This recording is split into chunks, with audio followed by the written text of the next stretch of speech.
This is your statewide newscast, Arkansas Today. The U.S. Attorney General is in the natural state today to talk violent crime and school safety. Good afternoon. I'm Mallory Brooks. Thanks for joining us today. Sessions held a conference about an hour ago at U.S. Attorney Cody Hyland's office. His next stop will be at Lake Hamilton High School. Jesse Tenor is at the conference and reports live on what topics were discussed. Jesse. Yeah, Mallory, during his 20-minute speech, Sessions focused mainly on the Armed Career Criminal Act. It's been on the books for 30 years, but the U.S. Supreme Court struck it down several years ago. He talked about the ramifications from that. It required a minimum 12-year sentence for felons caught with a firearm who already have 3 serious crimes or drug offense convictions. Now, Sessions told the crowd that resulted in 1,400 violent career criminals back out on the streets, including 18 right here in Arkansas. He says 600 total have been rearrested, and on average, they've been rearrested 3 times. He says Congress and the Arkansas legislature can do better to close this loophole. When the sentence is uncertain, criminals are a lot more willing to take a chance and hold out. The certainty of a significant and fixed sentence helps us get criminals to hand over their crime bosses, the kingpins and the cartel leaders, and helps remove entire gangs of criminals from our streets. Sessions told us that Arkansas Senator Tom Cotton is working on legislation along these lines. He didn't give us many details. Right now, he is meeting with state and local law enforcement officials to get some of their ideas and hear their perspective on what we can do as a state and really as a country to reduce violent crime. I caught up with Little Rock Police Chief Kenton Buckner before he went in there, and he says that he won't really say anything specific to Sessions, nothing really to get across to him. He mostly wants to just do some listening. We will be in Lake Hamilton later on to hear his discussions on school safety. But for now, live at the state capitol, I'm Jesse Tenor. Jesse, thank you. Students will head back to school soon, and one local high school is taking extra measures for its students and faculty. Kelly O'Neill shows us how local police and fire departments are coming together for active shooting training. This large-scale active shooter training simulation is a first of its kind for Fayetteville High School. Many agencies coming together to rehearse how they could better respond to an emergency. Even though it's a training exercise, we still ramped it up pretty good. Police and fire departments from Washington County Sheriff's Office, Fayetteville, Prairie Grove, U of A, and Central EMS spent the day training together in case the worst should happen. If it actually happens, they've been there before. It'll be that much less stressful, and they'll be able to function under that stress. Cameras were not allowed inside, but we were able to observe the scenario alongside FBI, school officials, and other agencies. The PD made their entry first, just like they would in real life, and they neutralized that threat. And then they called for fire to come in with them and form up what we call rescue task forces. But the role of police officers is rapidly expanding. We're treating the wounded, and we're triaging patients and evacuating the wounded and doing things that in the past firefighters in Central EMS only did.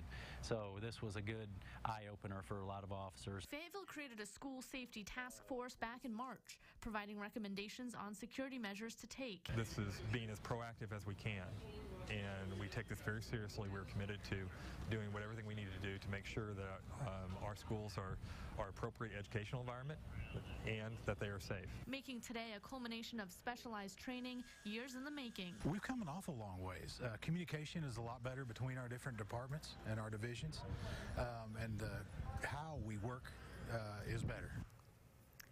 And a Northwest Arkansas organization hosted a meeting to discuss arming faculty in schools on Tuesday. Moms demand action for gun sense, along with current and retired teachers and parents went over the recommendation of the Arkansas School Safety Commission for an armed presence on all school campuses. A social studies teacher in Clarksville says guns are necessary.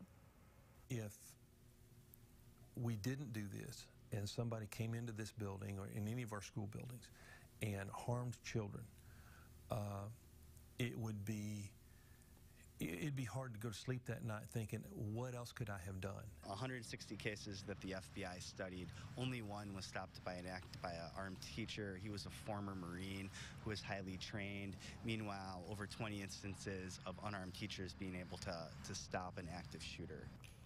Clarksville School District has armed faculty for 5 years. More than 20 faculty and staff have served as armed private security guards.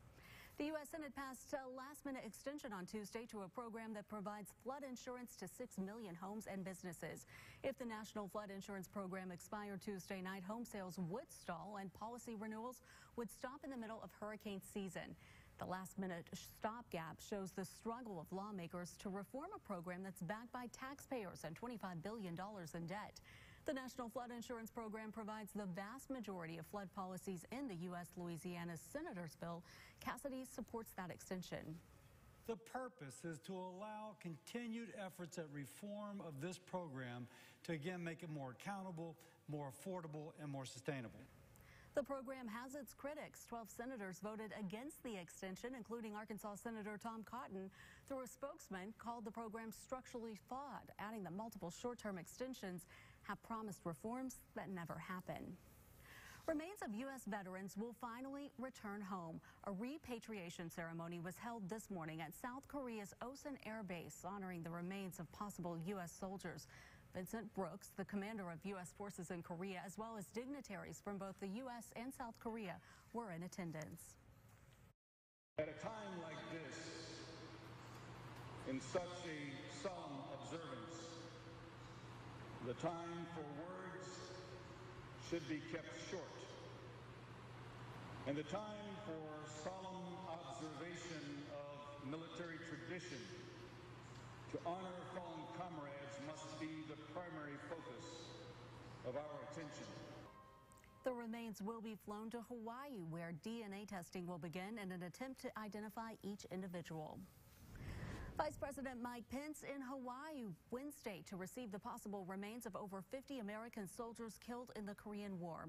Pence will participate in a ceremony at Joint Base Pearl Harbor Hickam along with Korean War veterans. Experts say it's unclear what's inside each box, and the process of identifying the remains could take months or years. But preliminary testing indicates the remains are those of Korean War combatants and are likely American.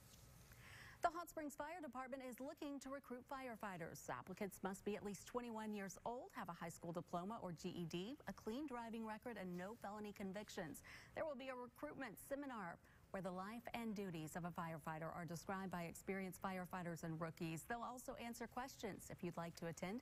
It is at the Central Fire Station on August 16th.